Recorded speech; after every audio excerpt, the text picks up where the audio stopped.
Hello, hello. It's good to see all of you wonderful, beautiful people. I see we've got some of our old timers back here, 2018, 2019, Barb's and Cindy. And of course, all of the people who are new. I'm really, the stone is one of my favorite topics because, of course, being in healthcare, I'm looking for being able to improve people's health and wellness and be able to give them tools to be able to do that at home.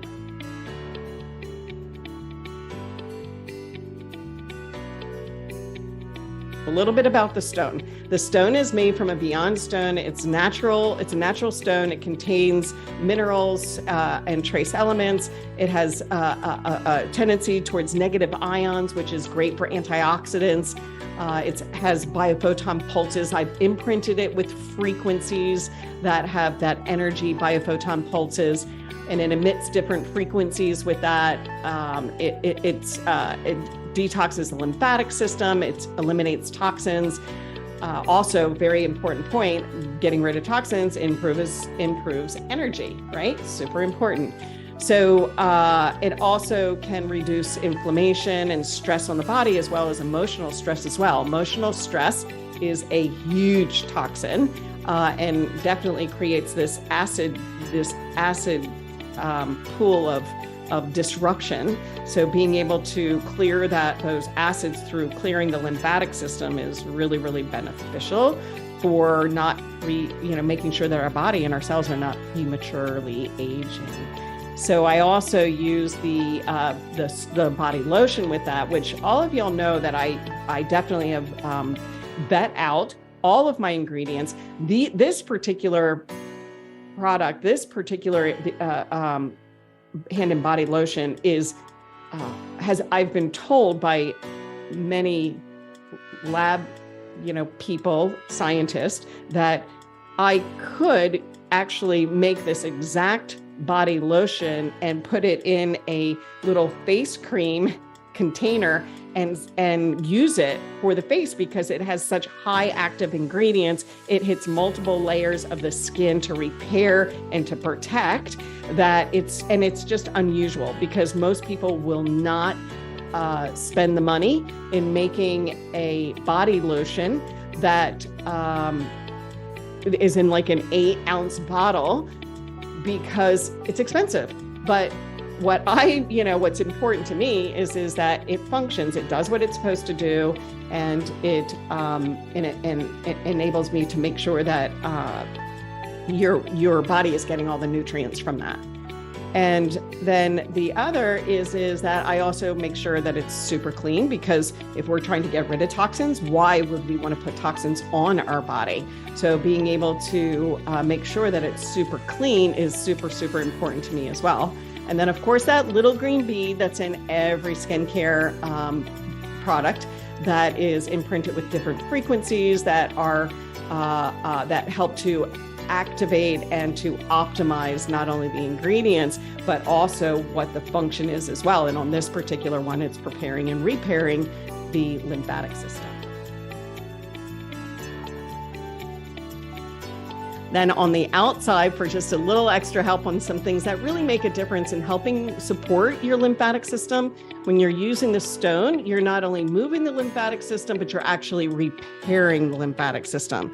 So dry brushing is one of the benefits in here, is a little help, please. But honestly, I prefer the stone because if I'm going to do only one thing, I want to move my lymphatic system and repair it.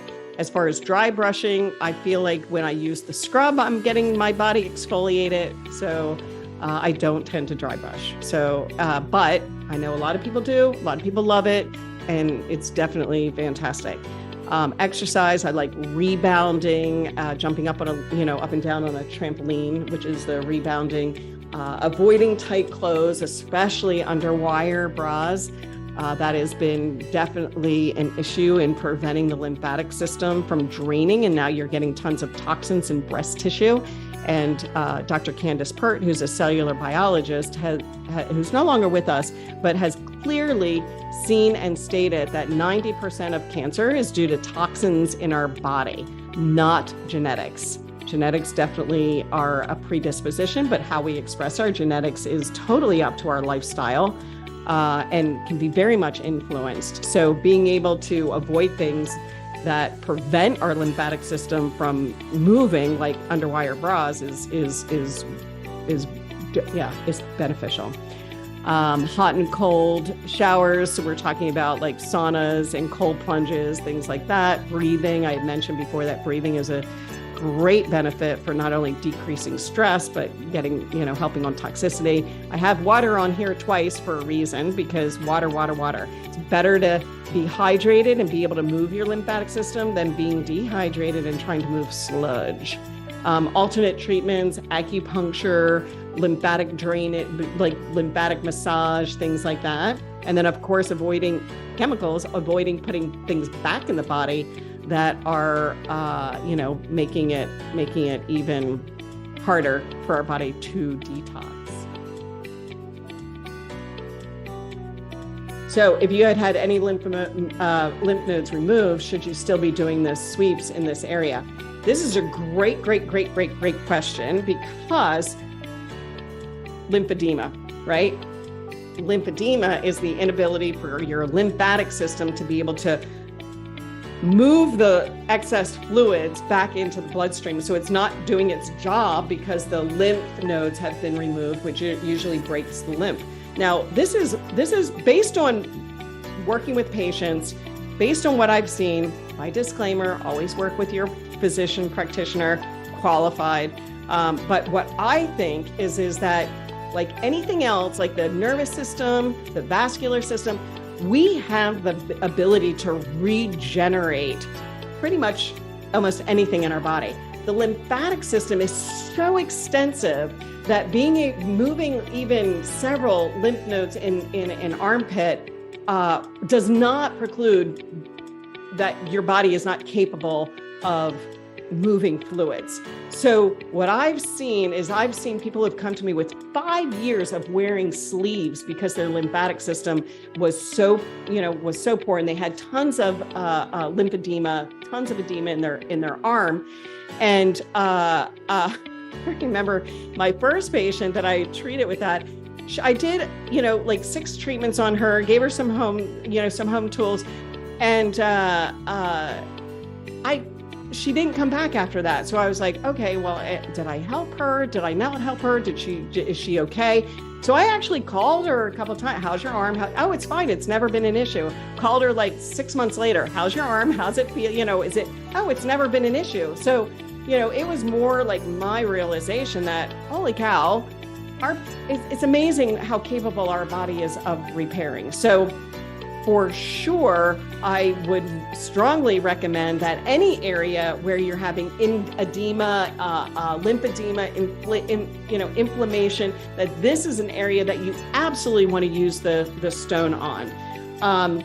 And the amount of pressure, you're really doing very, very gentle along the body.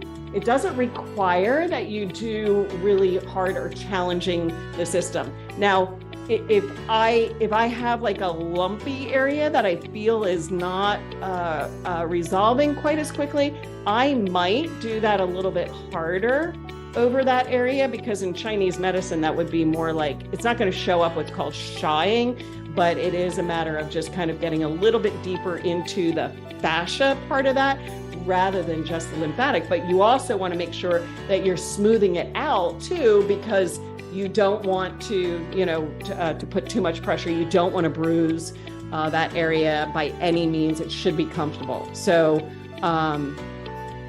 that's the amount of pressure that you need. I also want to show you how to use it on the head, because our brain has a lymphatic system. It's called the glymphatic system. And the only time the brain detoxes is when we're sleeping. So I like to have a stone sitting next to my bed. And before I go to bed, I will, open the lymphatics like I do with doing the face. But now I'm going to use, instead of the wand, I'm using the stone. And I'm also opening the lymphatics on this upper part of the back, because we've got a lot of lymph nodes in our upper back too, right? So you're gonna, come over moving that upper part of the back. Now you can move from your over your scalp, where you're just sweeping over your scalp with your stone into the back of your neck, right? Like that. And if you do this before you go to bed and you're really toxic, you could wake up in the morning feeling foggy headed or even headaching. So make sure you're drinking enough fluids, make sure you're hydrated, and don't stop, because those headaches potentially and that fogginess is toxins that your body's processing. So, keep it up and you'll find that after a while you don't get that. And then you know that your brain is really way ahead of the game in detoxing.